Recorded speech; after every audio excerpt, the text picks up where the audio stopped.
Remaja 17 tahun MAU, warga Ilir Timur 2, terduga pelaku yang membawa telepon genggam temannya ini ditangkap dan diserahkan ke Polrestabes Palembang oleh ayah pemilik telepon genggam.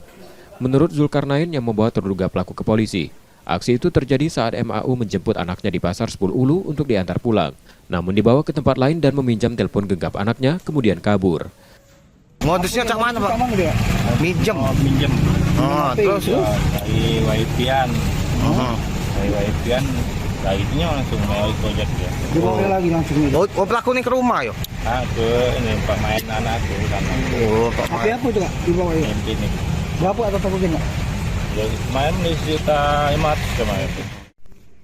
Selain menyerahkan terduga pelaku, Zulkarnain juga membuat laporan polisi. Terduga pelaku kemudian dibawa ke penyidik untuk diperiksa.